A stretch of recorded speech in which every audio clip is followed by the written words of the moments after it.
আসসালামু আলাইকুম, welcome my YouTube channel মা বাবার দোয়া শাখা খামার। আশা করি আল্লাহর রহমতে আপনারা সকলে ভালো ও সুস্থ আছেন। আপনাদের দোয়ায় আমিও সুস্থ আছি। আপনারা জানেন আমাদের দুটি ব্রয়লার সেট আছে। প্রথম একটিতে 500 মুরগি তুলেছি গত 2 রমজানে। গত একটি সেট বাকি আছে, সেই জন্য বাকি একটি সেটে আজকে 7 মার্চ 6 রমজান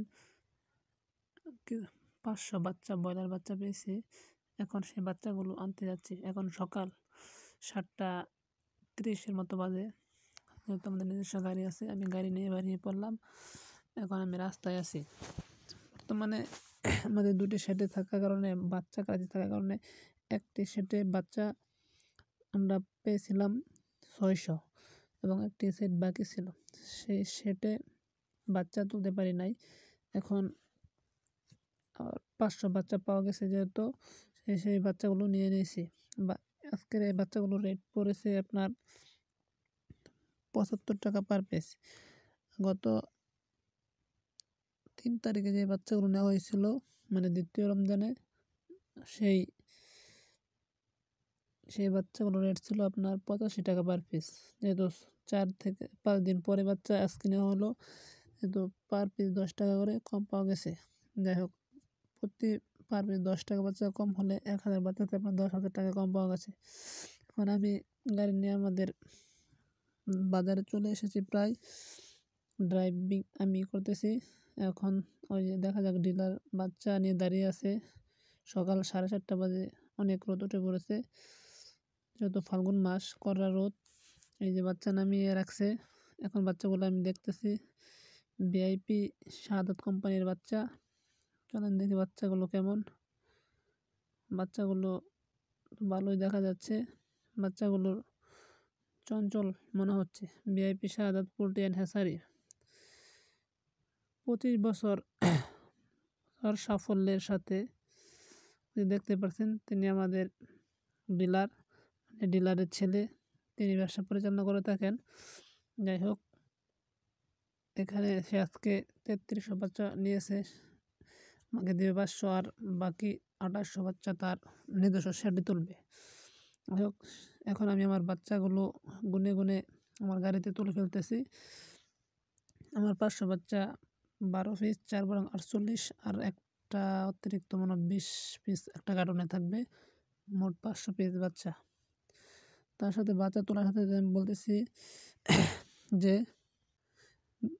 যারা এখনও বলে বাচ্চা তুলতেছেন, একটু হিসাব করে তুলবেন। কারণ আপনার প্রতি পার পিস একটি মুরগি উৎপাদন করতে প্রতি 1 কেজিতে কত খরচ হয়, সেটি আপনার হিসাব করতে হবে। হিসাব করার পর আপনার মুরগি তুলবেন। বাজার কত পাবেন সেটি হিসাব করার পর আপনার মুরগি তোলা উচিত। কেননা আপনি যখন মুরগিগুলো সেল দিবেন, সেই সময় বাজার কিন্তু কত থাকবে সেটা আপনি জানেন না। তাই আপনি বাজার তোলার আগে অবশ্যই আপনার বিক্রির সময় যে সবচেয়ে নিম্নমানের বাজারটা ধরে আপনি হিসাব করতে হবে। যদি আপনার মনে হয় আপনার টোটাল খরচ দিয়ে বা খরচ করার পর কিছু টাকা থাকার সম্ভাবনা আছে, তাহলে অবশ্যই বাচ্চা তুলবেন। কারণ এখানে এক একজনের এক এক রকম খরচ হতে পারে।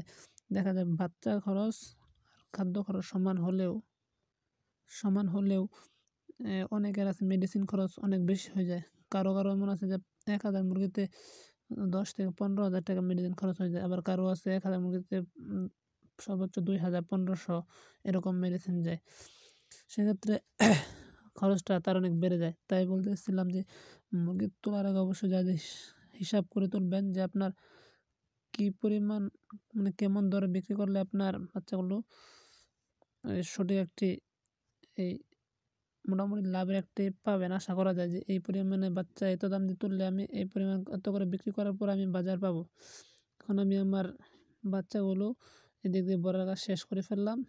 এখন যেহেতু সকাল, দেখেন রাস্তাঘাটে মানুষ নেই, রোজা রমজানের মাস, সকালে এত সকালে কেউ ঘুমোতে ওঠে না। যেহেতু 7টার মতো বাজে, যেহেতু বাজারে এই দেখেন তার বাচ্চাগুলো এখানে রয়ে গেছে, তার গাড়ি আসতেছে, সেই জন্য বাচ্চাগুলো নিচে রেখে দিছে। আর আমি তাকে জিজ্ঞাসা করলাম বাচ্চা আসতে এত লেট হয় কেন। আর এর আগে আমি যতবার বাচ্চা তুলেছি কখনোই এত সকালে বাচ্চা আনি নাই। সর্বোচ্চ রাত 4টা, 4:30, 5টা এর মধ্যে আমি বাচ্চা পেয়ে গেছি। কিন্তু এই বাচ্চা হাতে পেতে পেতে রাত সকাল 7টা, এখন 7:30 বাজে। এত লেট করে বাচ্চা আসার কারণ বলে সে বলল এই বাচ্চাটা সম্ভবত রংপুর হতে এসেছে, রংপুর হতে গাজীপুরে ট্রান্সফার করা হয়েছে এক গাড়িতে। ওই গাড়ি হতে আমাদের ময়মনসিংহ সদরে পৌঁছে গেছে। তাই আর কি বাচ্চাটা আসতে অনেক সময় লেগে গেছে। যদি গাজীপুর হতে সরাসরি বাচ্চাটা আমাদের ময়মনসিংহ চলে আসতো তাহলে বাচ্চাটা আমরা রাত 2টা, 3টা কিংবা 4টার ভিতরে পেয়ে যেতাম। তো যাই হোক, এদিকে আমার বাচ্চা পড়া শেষ। এখন আমি রওনা হব আমাদের বাসার দিকে। যেহেতু বাচ্চাগুলো পুরো একদিন বলতে গতকালকে রাতে মনে হয় বাচ্চাগুলো গাড়িতে ভরা হয়েছে, তো প্রায় অনেক সময় অবহিত হয়ে গেছে, যার কারণে বাচ্চাগুলো অনেক জার্নি হয়ে গেছে। তাই আমি এখন দ্রুত চলে যাব বাসায়। বাচ্চাগুলোকে দেবো, যেহেতু অনেক লেট করবো তাতে বাচ্চা দেরি হয়ে যাওয়ার সম্ভাবনা অনেক বেশি। তাই আমি এখন বাসার দিকে চলে যাব এবং বোর্ডিংয়ের ব্যবস্থা করবো। বোর্ডিংয়ে আমাদের সব বোর্ডিংয়ে কমপ্লিট করা, আমি যাবো এবং যাওয়ার পরে বাচ্চাগুলো ছেড়ে দেবো বোর্ডিংয়ে।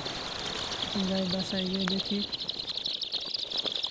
আমি বাড়িতে এসে বলছি। এখন বাচ্চাগুলো আমার ছোটো ভাই এবং আমি, ছোটো আব্বু আছে, আমরা 3জনে বাচ্চাগুলো আমার বাসায় নিতেছি। এইটা আমাদের বাসায় এসে পড়েছি। বাচ্চাগুলো আমাদের দোকান হবে, যেহেতু বাচ্চা নিয়ে এসে হয়েছে। তো এই বোর্ডিংয়ের জন্য আপনার বাচ্চাগুলো জার্নিতে যেগুলো কারণের জন্য চিনি দিয়ে বোর্ডিং করতেছি। সেটা লাইসিবিট দেওয়ার কথা ছিল, আমি লাইসিবিট ব্যবহার করি না, সবসময় চিনি দিয়ে কার্যক্রম করি। কারণ লাইসিবিটের যে উপকার পাওয়া যায় তাতে আমরা চিনিতে সে উপকার পাবো। চিনি আর লাইসিবিট একই কথা, একটা ব্যাপার দেখলে অনেকেই লাইসিবিট দিয়ে করে। তাই আমি এখানে 250 গ্রাম চিনি নিয়েছি। 100 গ্রাম চিনি দিয়ে আমি এখন বোর্ডিং করবো। এখন তো সকাল 8টা বেজে গেছে। এই 250 গ্রাম চিনি যতটুকু পানি দেবো, 7 লিটার কি 8 লিটার পানি দেবো। এই পানি আমি সাথে সন্ধ্যা পর্যন্ত চলে যায়। সন্ধ্যার পর থেকে অ্যান্টিবায়োটিক দেওয়া হবে। সেই পরিমাণ পানি আমি এখানে গুলে নিলাম।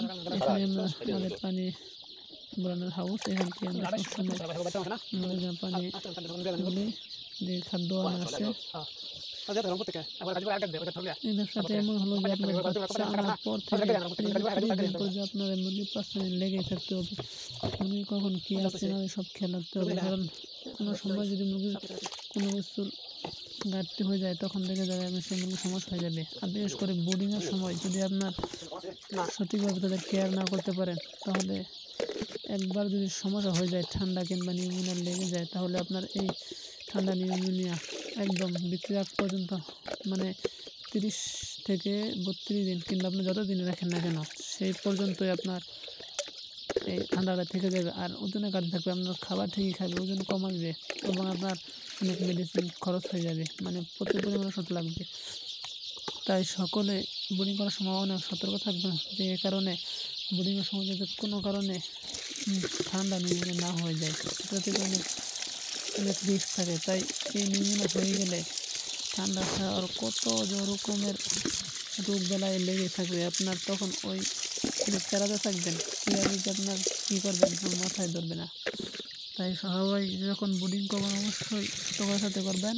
বাচ্চাকে হিট কম দেবেন না, হিট পর্যাপ্ত পরিমাণে হিট দেবেন। এখন আমরা চিনি পানিগুলো প্রত্যেকটা পাত্রে পানিগুলো দিয়ে দিতেছি। পানিগুলো দেওয়ার পর আমরা বাচ্চাগুলো ছাড়বো। এই দেখেন আমাদের এখানে পেপার বিছানো আছে এবং 2টা বোর্ডারে লাইট অন করা আছে। যেহেতু বাচ্চা ছাড়বো তার আগে লাইটগুলো অন করে দিলে পেপারগুলো হিটে গরম হয়ে যাবে, যার কারণে আমরা লাইটগুলো আগেই অন করে রেখেছি। এখন পাত্রগুলো আমরা নিয়ে দিতেছি বোর্ডারের নিচে, এখন এভাবে বাচ্চা তারপর ছেড়ে দেব। পাত্রগুলো দেওয়া শেষ হলে ওইদিকে আমার ছোটো ভাই সে বাচ্চাগুলো গুনতেছে, কারণ সবসময় বাচ্চা গুনে ছাড়ি, কারণ আপনি 500 বাচ্চা কিংবা 1000 বাচ্চা ছাড়ার পরে শেষ পর্যন্ত কতগুলো বাচ্চা ছেড়ে দেবেন বিক্রির সময় আপনাকে বলতে হবে ভাই আমার এই জন্য বলেন আছে। যদি আপনার সেখানে 400 হয়ে যায় তখন সমস্যা, তাই আপনার ছাড়ার সময় গুনে ছাড়তে হবে।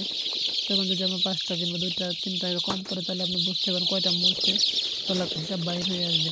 যদি না হয় তাহলে হিসাব করা সম্ভব না। এখন আমরা বাচ্চাগুলো গুনে গুনে ছাড়তেছি, তো ভাই গুনে দিচ্ছে আর এদিকে আমি বাচ্চাগুলো নিয়ে বেলা দিতেছি। বাচ্চাগুলো অবশ্য অনেক দূর থেকে আসে, তবু বাচ্চাগুলো দেখে মনে হইতেছে যে বেশি একটা দুর্বল হয় নাই। বাচ্চাগুলো মাশাআল্লাহ অনেক ভালো হয়েছে। বাচ্চাগুলো মোটামুটি এখনও শক্ত আছে। এত দূরের জায়গা হওয়ার পরেও অনেক বাচ্চা দেখা যায় না, অন্য কোম্পানি আমি দেখেছি বেশি সময় নিয়ে করে অনেক বাচ্চা দুর্বল হয়ে যায়। মানে আমরা বলে ছাড়ার সময় দেখি মানে হেলে পড়ে যায়, পানি খেতে চায় না। এই বাচ্চা সবগুলো সাথে সাথে দৌড়াদৌড়ি করতেছে। বাচ্চাগুলো অনেক চঞ্চল। যাই হোক, আপনারা জানেন না আমাদের আজকে এটা আনলাম। এর আগে আমাদের আরেকটি সেট আছে, এটা আমাদের দ্বিতীয় সেট। প্রথম যে সেটটি আছে সেই সেটে আমরা বাচ্চা নিয়েছি, সেখানে ওদের বয়স আজকে 4 দিন, সরি 5 দিন, আর এটা হচ্ছে বয়স 1 দিন হবে। সেটা আমরা অ্যান্টিবায়োটিক করবো, আজকে শেষ হয়ে যাবে, এবং গতকালকে সন্ধ্যা সেটা ভ্যাকসিন কমপ্লিট করে ফেলেছি। আর এখন এটি তো আজকে আনা হলো। যাই হোক, আমাদের দোয়া করবেন যেন আমরা দুই সেটের বাচ্চাগুলো সুস্থ রাখতে পারি, এবং মুরগিগুলো সুস্থ দোয়া করবেন যেন সুস্থ থাকে, এবং আমরা দীর্ঘ এক মাস তাদের পেছনে পরিশ্রম করার পর যেন আমরা তাদের সুন্দর সুস্থ বাজারজাত করতে পারি, এবং শেষে একটি ভালো বাজার। তার থেকে বড় কথা হলো যে 1 মাস পর্যন্ত মুরগিগুলো আমরা সুস্থ রাখতে পারি। কেন আমি যদি মুরগি শেষ পর্যন্ত বিক্রয় পর্যন্ত 1 মাস পর্যন্ত সুস্থ না রাখতে পারি, অসুস্থ হয়ে যদি মারা যায়, তখন বাজার যদি 200 কোনো 500 টাকা কেজি হয়ে যায়, তাহলে আমার কোনো আসে যায় না। কারণ আমি মুরগি যদি মাংস উৎপাদন না হয় আমি কী বিক্রি করবো? তাই মুরগি শেষ পর্যন্ত আমার সুস্থ রাখতে হবে যে কোনো মূল্যে। তাই আপনারা সকলেই আমাদের জন্য দোয়া করবেন যাতে এরা সুস্থ থাকে এবং আমরা তাদের সুন্দরভাবে যত্ন করতে পারি, কারণ এটি আমাদের সবসময় একটি খাদ্য। আর এদের পাশে শ্রম বা সময় না দিতে পারলে আপনি সঠিক ফলন পাবেন না। সঠিক ফলন মানে পাওয়ার জন্য আপনাকে অবশ্যই সময় দিতে হবে, শ্রম দিতে হবে। তাতে করে আপনারা মানে শ্রমের যে পারিশ্রমিক অবশ্যই পাবেন। কারণ যদি সব কিছু ঠিকঠাক থাকে, শেষ পর্যন্ত বাজারটা এবং ঠিকঠাকভাবে সুস্থ রাখতে পারেন, অবশ্যই ভালো একটি ফলাফল আশা করা যায়। যাই হোক, দেখেন বাচ্চাগুলো এখন সবগুলো আমাদের বাচ্চা ছাড়ার অবশ্যই অনেক দৌড়াদৌড়ি করতেছে। ছাড়ার পরে তারা পানির পাত্রে গিয়ে পানি খাচ্ছে, যেহেতু অনেক দূরের থেকে এসেছে। গাড়িতে ছিল 3-4 ঘন্টা, আর বেশি হবে 7-8 ঘন্টা ক্লান্ত। যাই হোক, আপনারা আমাদের জন্য দোয়া করবেন এবং আমাদের জন্য দোয়া করবেন, এবং আমাদের চ্যানেলটা অবশ্যই সাবস্ক্রাইব করে রাখবেন আমাদের এই দুটি ফার্মের ভিডিও সবসময় পেতে।